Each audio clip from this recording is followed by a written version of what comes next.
Vous mettez 4 minutes pour redémarrer. Donc, les gens qui sont surpoids, restez avec moi.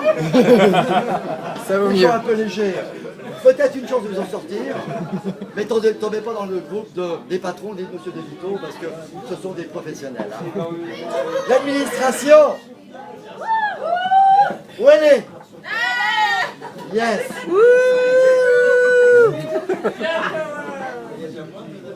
Dans l'administration, c'est vrai que... Ouais.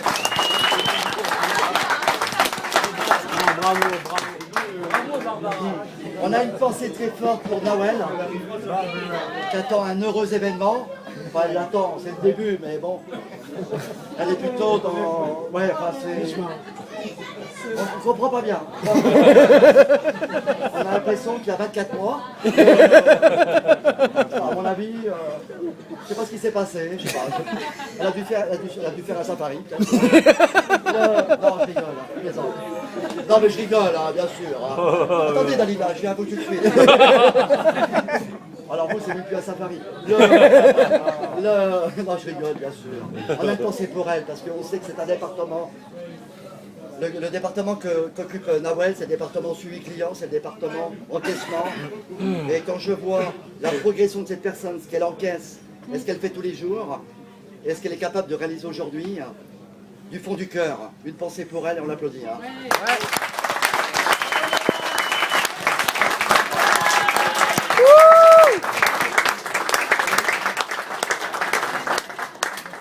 Après l'administration, on a la responsable administrative qui est Laure. J'ai un petit peu de mal, Laure, hein. Je me suis dit, ouais. Waouh, waouh. De quoi? J'ai pas vu. Ah bah c'était compliqué. J'ai pas vu, monsieur Pigeon, de quoi? C'est la seule fois que je me suis dit, Jacques, sois souriant, ferme ta gueule, ça va bien se passer. Et depuis, notre relation est exceptionnelle.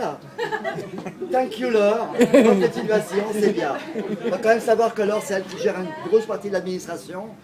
Et si ça va aussi bien, c'est que c'est aussi grâce à vous, Laure. Et puis derrière, ça arrive. Il est là. Et puis derrière cette équipe, il y a Barbara. Alors Barbara, on va parler un petit peu de Barbara. Barbara, écoutez, j'ai un dossier super important. Vous savez que j'ai des alarmes, des fois on est dans le jus, on a des dossiers qui sont super importants. C'est une question de seconde, le client il est là, pression et autres. Barbara, je vois qu'il a fini sa gamelle. Hein. Gamelle. Quand je dis gamelle, c'est pas péjoratif, ça fait une assiette, ça peut être... Mais c'est toute une collection. On commence par la petite, une tranche d'orange, après ça passe au petit mocha, un peu de salade, comment on appelle ça, les légumes sont divisés de la viande, alors c'est tout un truc comme ça. Hop là je prends. Elle met une demi-heure pour laver son truc. Et puis après tu te dis, Barbara c'est important, j'ai un dossier, c'est... Oui monsieur Pigeon, il me reste 1 heure de pause. Oh mais pas de souci.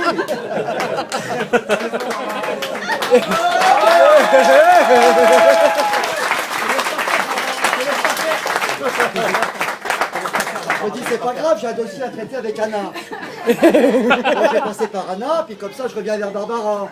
Ah bah moi aussi c'est ma pause. Ah c'est pas grave, je vais aller voir Chloé. C'est urgent monsieur Pigeon. Ah non c'est pas urgent, c'est over. C'est ma pause. En fait j'ai mis 6 mois pour comprendre qu'ils prenaient toutes leurs pauses en même temps. Non mais ça peut être bien, apparemment c'est que ça marche parce que on a laissé ce processus en place, donc c'est que ça marche bien. Bon, je ne dis pas qu'en 2015 on va laisser ça en place longtemps, mais pour l'instant, profitez-en, ça marche bien. Je reviens, après avoir compris qu'ils étaient tout en pause, je reviens vers Barbara, mais c'est passé 1 heure. Barbara, maintenant c'est bon, on va y aller, le dossier là, on va peut-être le perdre, hein. Bon, c'est pas grave. Alors, on n'a rien à foutre.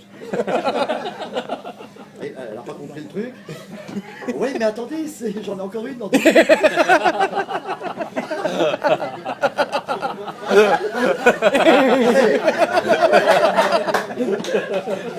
Pour finir, j'ai compris que il fallait faire 100. Et depuis que j'ai compris qu'il fallait faire 100, c'est une merveille. Je vous aime.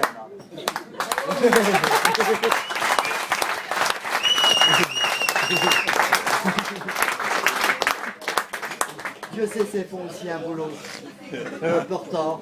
J'ai toujours le petit mot, hein. Chloé, c'était quoi la phrase? Allez-y. Je suis le genre de personne que vous détestez. Ouais. Bravo. L'amour commence par la haine, sachez-le. Hein. Mais comme je déteste tout le monde, à mon avis, j'ai un problème. Très belle histoire d'amour. Bon, alors, on terminera par... Les patrons. Oh, le patron. Alors, c'est dit qu'en fait... Alors, c'est dit, j'ai fait tous les départements. Ne faites pas rire, il a mal à la lèvre. Ne faites pas J'ai rire. terminé par Cédric, enfin pas tout à fait terminé, mais presque. Alors Cédric, en fait, il y a combien de temps que j'étais là? Monsieur. Alors, en fait, monsieur Bellalit, ça fait 1 an et demi, j'ai compris il y a 2 semaines qu'il était à plein temps en fait. C'est pas mal, hein. Il y a 2 semaines, je lui dis, mais monsieur Bellalit, il est comme Jean-David. Ah, Jean-David. On a oublié. De toute façon, quand je parle de monsieur Bellalit, je parle de vous. Vous avez le même temps de travail. Vous êtes entre 50 et 70. Monsieur Bellalit est plutôt à 50 et vous à 70, je crois. Et j'ai compris il y a 2 semaines que monsieur Bellalit était là, à temps complet en fait. Et là, je me suis dit, on va quand même enfin pouvoir travailler sérieusement. Et ils sont dans le même bureau, quoi. Alors, c'est vrai qu'il y a 40% de l'année, je ne le vois pas, donc c'est tranquille. Comment? Monsieur Bellalit, Il faut pas payer les choses avant. qu'est-ce que je peux dire sur ce monsieur? Monsieur Bellalit, je l'ai rencontré il y a quelques mois en arrière. On a appris à se connaître un petit peu. C'est quelqu'un pour laquelle j'ai beaucoup de respect. C'est quelqu'un qui a beaucoup de charisme, qui a beaucoup d'intelligence, qui a une vision du travail que j'aime. Il m'apporte beaucoup aussi à moi, puisque moi, je suis plutôt dans l'affectif. Il est plutôt dans ce qui nous emmerde tous, les documents de merde.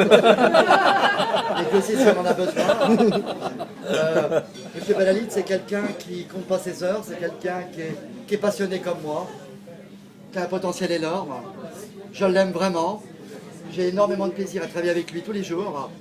J'apprends énormément, il apprend aussi de moi, puisque c'était hier soir, j'étais dans mon lit, je me disais, mais c'est marrant. Le plus proche de l'homme, c'est le chimpanzé. Hein. Et on peut le retrouver dans ce personnage, le chimpanzé.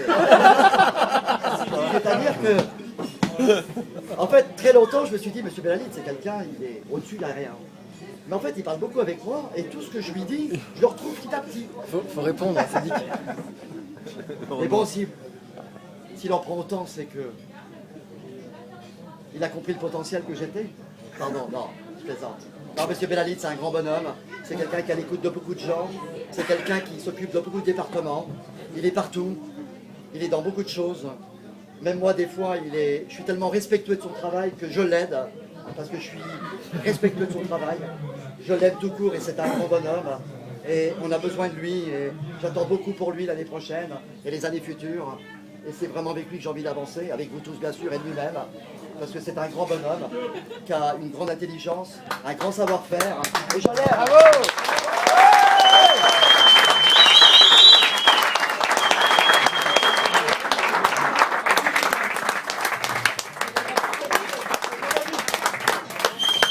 Pardon, je te dis que j'ai pas de mouchoir. Et puis comme j'ai fait le tour de tous les départements, je voulais aussi parler de Jean-David. Jean-David, c'est quelqu'un qui est comme nous. C'est le département lui tout seul. C'est le département lui tout seul. Il s'occupe d'un département qui est pas simple non plus. Et je crois qu'il y a beaucoup de gens, si vous êtes là aujourd'hui, bah c'est aussi parce que Jean-David a eu un intérêt pour vous, un intérêt pour votre dossier. Parce que Jean-David est au recrutement. Et croyez-moi que c'est de loin pas le département le plus facile. Et que pour beaucoup d'entre vous, si vous êtes là aujourd'hui, c'est parce que peut-être qu'à un moment donné, il a su avoir un intérêt pour vous. Hein. Et cet intérêt qu'il a eu pour vous, hein, ça vous a permis d'arriver jusqu'à moi. Donc ça veut dire qu'il y avait déjà une confiance qui s'était créée, il y avait déjà un potentiel détecté. Hein. Et c'est Jean-David, vous n'en entendez pas souvent parler parce qu'il est dans un bureau, il est là, il reçoit des tonnes de CV. C'est un bordel partout, des CV il y en a partout. Pour 9 heures énorme. Hein 2015, ça va être redoutable. Nettoyage. Redoutable. Et puis, on attend aussi beaucoup de ce monsieur qui supporte aussi beaucoup de pression. C'est pas un boulot facile. Je travaille un petit peu avec Jean-David, je commence à le connaître de plus en plus. Et plus je le connais, et plus je l'apprécie, et plus je l'aime.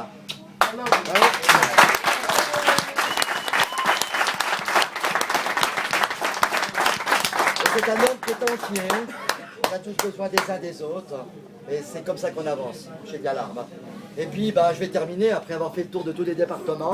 Pardonnez-moi, j'ai été maladroit ce soir probablement, il y avait beaucoup à dire, j'ai rien prévu, j'ai tout improvisé, parce que j'avais pas prévu de parler ce soir. La société a beaucoup grossi aujourd'hui, énormément grossi.